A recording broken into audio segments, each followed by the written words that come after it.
우리나라의 좋은 소식들만 전해드리는 한국호랑이 TV 구독과 알림 설정 진심으로 감사드립니다. KF-21 전투기의 완벽한 36차 비행이 마하급 속력을 유지하는 네 번째 초음속 비행으로 깔끔하게 마무리되자 더 이상 한국 전투기를 무시할 수 없다는 현실을 중국뿐만 아니라 미국 역시 확실히 인지하게 되었으며, 최근 미국의 군사무기 매체들도 한국 차세대 전투기 KF-21에 대한 정보를 세세하게 전달하며 한국의 공군 체계에 대해 관심을 보였습니다. 미국 매체인 CSIS는 한국이 미국의 F-35 스텔스 전투기에 대항할 새로운 전투기를 개발하고 있다며, 압도적인 이유를 추구하고 있는 로키드 마틴에게 경쟁 상대 등장은 좋은 징후가 아니다. KF-21 전투기가 실전 배치되면 한국 공군의 전투력이 획기적으로 향상될 것이라고 걱정하기도 했습니다. 이어서 미국의 포브스 밀리터리 매체는 KF-21에는 디지털 칵핏은 물론 자동지형 추적, 자동지형 충돌 회피, 자동 조정 등의 기능도 갖춰져 있어 사실상 무인 로봇처럼 비행이 가능하다며, 사내 고도와 전투기 속도 등을 계산해 충돌을 피하면서 목적지까지 비행할 수 있는 능력도 가지고 있다고 언급했는데요. 특히 KF-21은 미국에서 외국에 판매하는 F-35보다 가격이 훨씬 낮을 것으로 예상되기에 상당한 수출 잠재력을 가지고 있다고 소개했습니다. 이처럼 한국 차세대 전투기 KF-21의 첫 비행 소식에 해외 여러 언론에서 분석 기사를 보도하며 KF-21 보람의 전투기에 대한 관련 기사와 뉴스들이 쏟아지고 있습니다. 하지만 더 놀라운 것은 KF-21 전투기의 36차 비행 이후 중국의 반응이었는데, 한국이 공개한 장면 때문에 충격을 받은 중국이 심각성을 대서 특필하여 보도하며 한국 전투기의 온촉각을 곤두세우고 있습니다. 중국의 이러한 행동은 매우 이례적인 일입니다. 과거부터 중국은 군사무기를 비교하는 면에서 언제나 자기중심적 우월주의 사상을 보여주며 한국을 깎아내리고 폄하하기 바빴는데요. 하지만 이번에는 대체로 한국산 KF-21 전투기에 대한 좋은 평가만을 발표하였습니다. 중국 역시 더 이상 한국 최첨단 기술력을 인정하지 않는다면 현실과 괴리감이 심해지기 때문입니다. KF-21 블로거는 초기 단계의 스텔스 기능이 적용되어 있지만 신소재를 통해 적외 레이더의 실제보다 작은 형태로 포착되는 것은 물론 5세대 이하 전투기 중에 스텔스 성능이 가장 뛰어날 것으로 보였는데요. 그런데 최근 KF-21의 시제기뿐만 아니라 실전 기체에도 완전히 새로운 국산 스텔스 소재 시험이 이어지고 있습니다. 한국항공우주산업과 노르표 페인트에 따르면 다중반사 스텔스 기술을 6호기와 7호기에 시험하고 있다고 보도했는데요.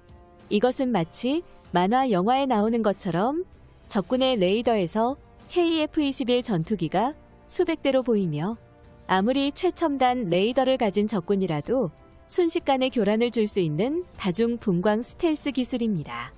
향후에도 다중 스텔스 관련 기술을 적용해 5.5세대로 전투기로 진화하려지는 충분해 보이죠.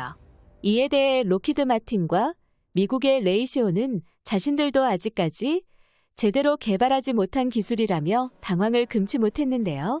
과거 우리나라는 미사일과 레이더를 회피할 수 있는 기술력을 가지고 있지 않았기에 미국으로부터 전자전장비를 구매해야 했지만, 미국은 자신들의 핵심 기술이 노출될 것을 고려해 판매하지 않았습니다. 이처럼 불과 20년 전까지만 하더라도 한국은 중국의 레이더조차 막아낼 여력이 없었지만 이제는 절대 아닙니다. 차세대 스텔스 기술을 도입해 KF-21 블록원의 스텔스 기술로도 레이더 대응이 충분히 가능해진 것입니다. 최대 무기 개발 사업인 한국형 전투기 사업은 본 궤도에 오르며 중국과 일본은 물론 미국의 방산기업의 미래까지 위협하는 지경에 이르렀습니다. 실제 꼬리 날개의 KF-21-001이 선명하게 찍힌 CJ-1호기 엔진의 7차 비행을 비롯한 모든 장비의 조립과 도색까지 마친 완전한 형태의 7호기까지 보고 있으니 대한민국의 변화가 눈에 띄게 보입니다. 세계에서 네 번째 4.5 세대 전투기라는 영광을 안고 있는 KF-21은 앞으로도 전천 후 기동성과 전투 능력을 바탕으로 공군의 중추 전력으로서의 역할을 톡톡하게 수행할 것으로 예상됩니다. 한국에게는 중국과 일본을 역전하는 통쾌한 드라마같이 느껴지는데요. 결국 한국의 끊임없는 도전에 최고의 방산 무기가 나오게 된 것입니다. KF-21에 사용된 엔진은 미국의 F-18 슈퍼 호넷에 사용된 엔진으로 엔진의 성능 검증은 물론 한국 무인 함재기 엔진으로도 이미 검증이 완료됐죠. 그리고 전투기의 눈이라고 할 수 있는 A사 레이더는 중국이나 러시아제보다 훨씬 우수한 성능을 자랑하고 있는데요. 그동안 전투기 부품 하나 제대로 보내주지 않았던 미국에서 독자적 레이더 개발을 가만히 둘 리가 없었습니다.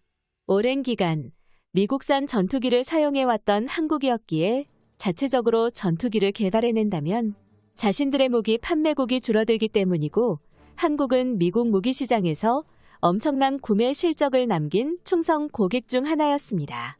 가장 충성도 높은 고객 측에서 이젠 너희 물건을 쓰지 않을 거야 라고 말한다면 당연히 그 요구를 거절할 수밖에 없겠죠. 하지만 우리 한국은 연막작전을 통해 미국의 소나기에서 완전히 벗어날 수 있었습니다.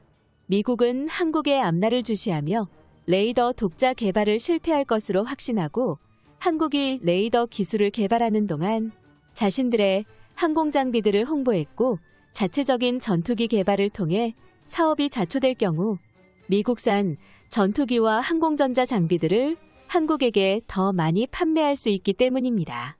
하지만 미국의 예상은 완벽히 빗나가 버렸는데요.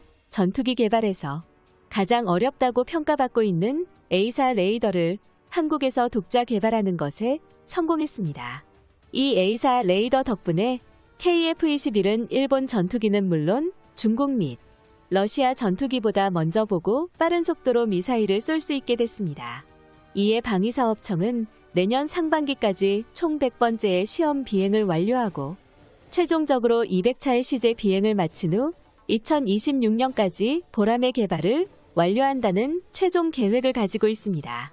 사실 제일 먼저 KF-21 보람의 전투기에 36차 비행이 완료된 직후 깊은 관심을 보인 것은 다름 아닌 미국이었습니다. 미국의 CNN에서는 한국 전투기의 역대급 호평이 이어졌는데요. 그만큼 한국은 개발 실패와 예산 부담 등의 리스크를 감수하고 국산화를 추진한 한국의 결단력이 한몫한 것으로 볼 수 있었는데요. 마침내 한국은 전자전 기술 분야에서까지 7대 강국 반열에 오르면서 미국과 어깨를 나란히 하고 있습니다. KF-21 개발이 완료되면 우리는 세계 최빈국에서 세계 8번째로 자국산 전투기를 개발한 국가로 이름을 올리게 됩니다. 앞으로도 계속 우리의 차세대 전투기의 승승장구를 응원하며 하루빨리 우리 손으로 만든 KF-21이 우리 영공을 지키게 될 날이 왔으면 좋겠습니다. 시청자 여러분들의 의견은 어떠신가요? 여기까지 시청해주셔서 정말 감사합니다.